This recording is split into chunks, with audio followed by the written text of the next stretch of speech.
ഒരാൾ AKG സെന്ററിൽ നിന്ന് തന്നെ ഈ കാര്യങ്ങൾ കോൺഗ്രസ് നേതൃത്വത്തിന് ചോർത്തിക്കൊടുത്തു എന്ന് പറഞ്ഞു കഴിഞ്ഞാൽ ഇല്ലെന്ന് പറയാൻ സാധിക്കില്ല എന്നുള്ളത് തന്നെയാണ് എൻ്റെ ഒരു കണക്കുകൂട്ടൽ, അല്ലേ?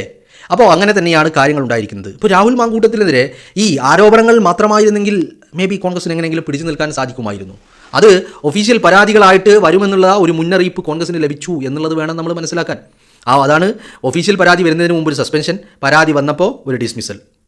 അപ്പോൾ രാഹുൽ മാങ്കൂട്ടത്തിനെ വീഴ്ത്താൻ പിന്നിൽ നിന്ന് പ്രവർത്തിച്ചവരുടെ കൂട്ടത്തിൽ അത് ഈ പറയുന്ന സരിൻ തന്നെയാണ് അതിൽ ഒരു പ്രധാന ആൾ എന്ന് പറഞ്ഞു കഴിഞ്ഞാൽ അല്ലെന്ന് പറയാൻ സാധിക്കില്ല, അല്ലേ?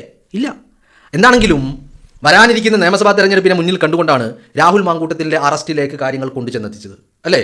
ആ വരാനിരിക്കുന്ന നിയമസഭാ തെരഞ്ഞെടുപ്പിനെ മുന്നിൽ കണ്ട് രാഹുൽ മാങ്കൂട്ടത്തിനെ അറസ്റ്റ് ചെയ്തിട്ടുണ്ടെങ്കിൽ പക്ഷേ ആ അറസ്റ്റ് തെരഞ്ഞെടുപ്പിൽ CPM-നോ സഖാക്കൾക്കോ AKG സെൻറ്ററിൽ ഇരുന്ന് പണിയെടുക്കുന്നവർക്കോ അനുകൂലമാകില്ല, അത് പ്രതികൂലമാകും എന്നുള്ളത് തന്നെയാണ് നമുക്ക് കാണാൻ സാധിക്കുന്നതും. അത്തരത്തിലാണ് ഒരു പൊതുജന അഭിപ്രായം ഇപ്പോൾ രൂപപ്പെട്ടുകൊണ്ടിരിക്കുന്നത്. കാരണം രാഹുൽ ഇരയാണ്, രാഷ്ട്രീയ വേട്ടയാടലിൻ്റെ ഇരയാണ് എന്നുള്ള രീതിയിലുള്ള ഒരു പൊതു അഭിപ്രായം രൂപപ്പെട്ട് കഴിഞ്ഞിരിക്കുന്നു എന്നുള്ളത് മനസ്സിലാക്കാൻ നമുക്ക് എങ്ങും പോകേണ്ട കാര്യമില്ല. നമ്മുടെ കാതുകളിൽ അത് നമ്മൾ നിരന്തരമായി കേട്ടും കണ്ടും കൊണ്ടിരിക്കുകയാണ്, അല്ലേ?